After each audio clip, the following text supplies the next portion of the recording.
can all sit down, you can all sit down. You may be asking yourself why the writer of the musical you just saw is standing on the stage of that musical. We've started this new tradition at Be More Chill every Wednesday night called the post-show hang. And what the post-show hang is myself and a lot of the crew who sort of started Be More Chill in the first place, we got our start in small cabarets, basement cabarets, and tiny black box theaters, doing songs, doing my songs from Be More Chill, songs from other shows.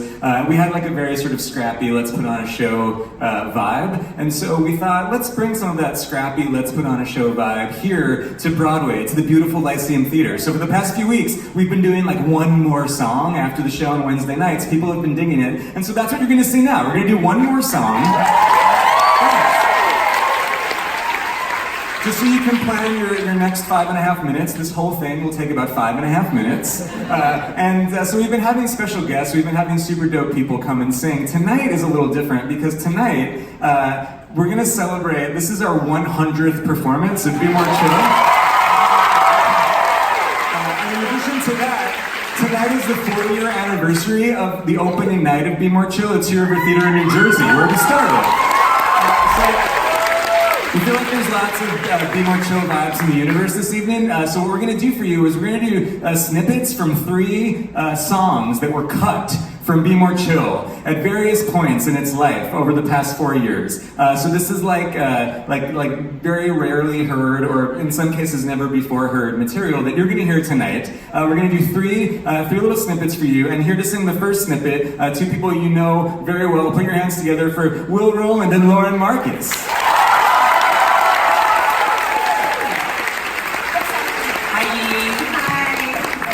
Okay, so Will and Lauren are going to sing this song called, or part of this song called "Touching My Hand." And the idea behind this song was this used to be the second song in the show. So you know the scene when Jeremy and Christine are in play practice. It's where Christine now sings "I Love Play Rehearsal." And that song used to be later, and this song held the spot. And this was sort of the first time Jeremy and Christine interacted. And the whole thing started when they were talking, and Christine's hand brushes Jeremy's hand, and time stops. She is touching my hand. She is touching my hand. She is touching my hand. She is touching my hand. I do not understand. What's the reason she seems to be touching my hand? Maybe this means she doesn't despise me. She doesn't despise me and wants me to know the level of comfort she feels when she's near me. Just makes her sincerely wanna never let me go.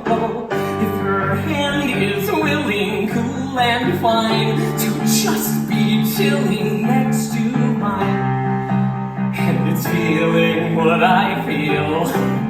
I'm not projecting when I say, since we're connecting in this way, I'll probably definitely get with her for real. I'll probably definitely get with her for real.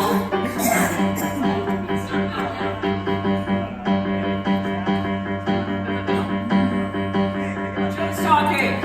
Give me my mic. There's my mic. So the scene goes on, and Jeremy sings some more. He gets in his head, and then Jake comes in. Jake has a moment with Christine where he tells her that he loved her in that school play where she died, and then Christine sort of goes into her own internal place.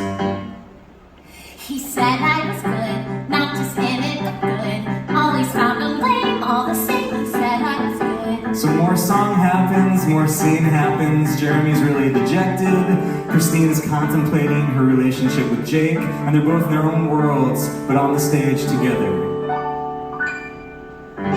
If I was brazen like those guys, when she would gaze into my eyes, and the look in them would reveal I'm fun and more and worth a damn, or at least I sorta think I am. I am never gonna get with her for real. If she is interested in him, and he can send her on a whim, then I am never gonna get with her for real. Not overstating when I say that this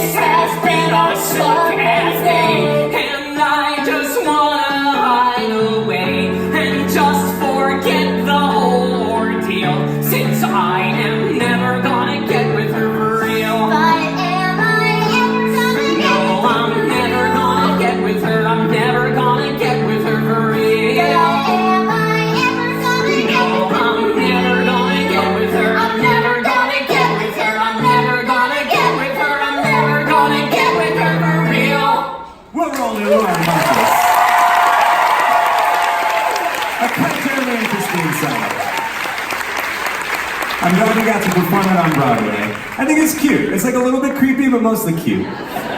This next tune is a song that Jeremy's dad, Mr. Here, had. Jason's YouTube Williams. And so this was a song that the dad had in the first act, and I loved this song so much. The whole song is less than a minute long, but it was cut because we found it redundant. Yeah, I guess you'll see why. The name of the song is the No Pants Song. No pants are pants enough for me, Jeremy, Jeremy. No pants are pants enough for me, most every day.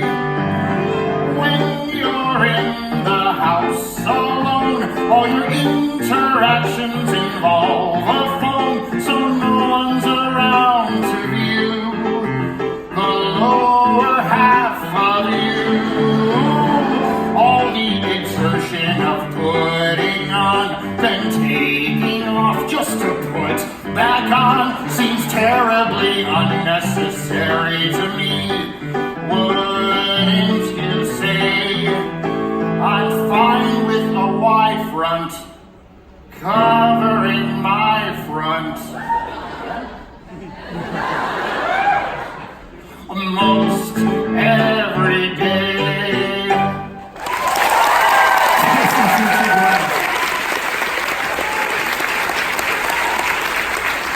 Suddenly horrified that that song I wrote was just sung on Broadway. And you know, I realized I was supposed to say at the beginning of this thing that if anyone's allowed to film, if anyone wants to film, you're allowed to film. But I think that there was something in me that told me, why don't you say that after the No Pants song is performed?